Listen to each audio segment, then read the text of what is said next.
Group visualization as a Showtime tool. Think about how crazy this would look, but again, sometimes being a little crazy or thinking outside the box is what the master teachers do. Whether it's Born to Play or Rookie Class, you're actually sitting and pretend that we have our students that are sitting in front of us, and you probably would do the same thing. Getting all the players to kind of sit there as comfortable as possible and asking them to close their eyes. And you go through a series of descriptive images to see if the players themselves can picture in their mind's eye what you're describing. A purple elephant, a red dinosaur. Once you start giving them some easy to understand images, let them start seeing themselves with a J up or the power L's.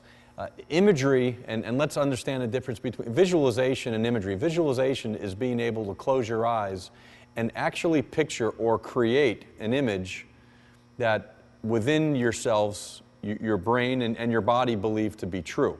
And the classic example really of visualization is a nightmare.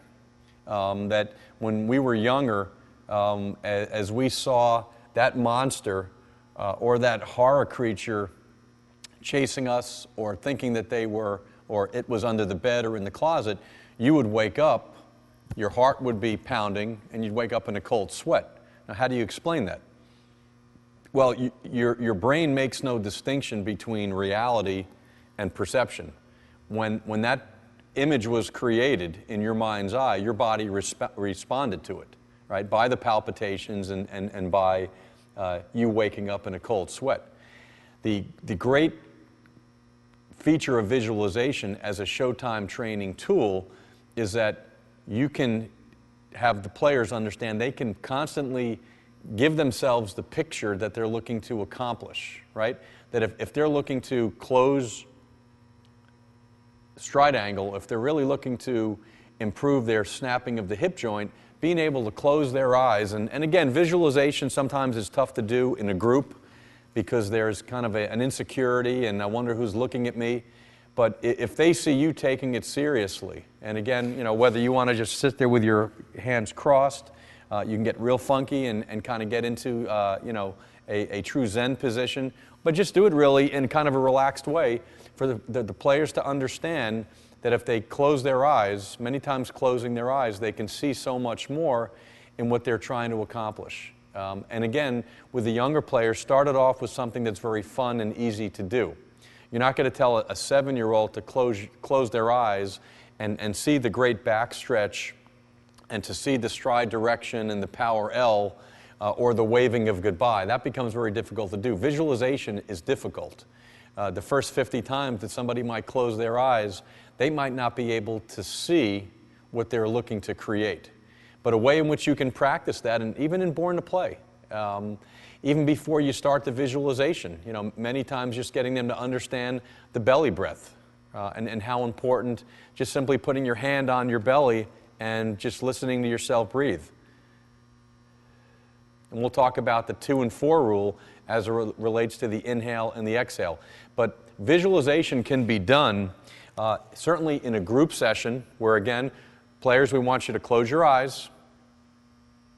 We want you to count backwards from 5 to 1, 4, 3, 2, 1, and then you as the narrator start giving them something to create.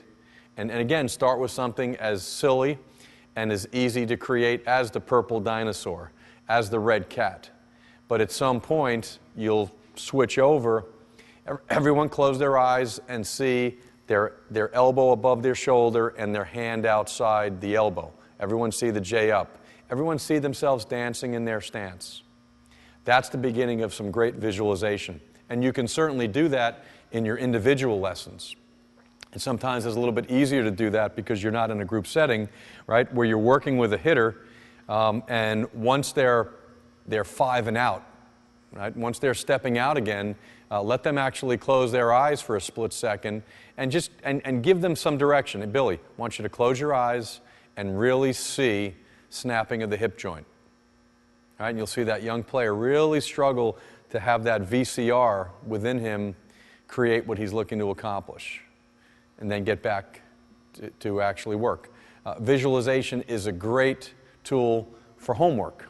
Billy wants you to go home today, and after you've looked in the mirror at your new balance point where you're bringing your knee up nice and high, let's see if right before you go to bed, close your eyes and actually see yourself, right, really with that elbow up, really swimming the glove, and eventually take visualization to the next level and let the player actually see himself succeeding in a game situation. Billy, I want you to throw 2 innings tonight, and I want you to see really, keeping that ball down in the strike zone, or from a hitting standpoint, let's see if you can watch your real good swing, and let's see if you can see those balls that are getting hit really hard. Let them go through a whole game like that. That's the beginning of some wonderful visualization that, as we said before, the mind doesn't know what's real. And the more that young player sees himself in a successful situation, right, there's that preparation that we talked about before, the more that the mind sees the body acting in a certain way, we're hoping that that'll have a carryover effect when they're back into the physical world and their body has seen over and over again the proper way and the proper technique.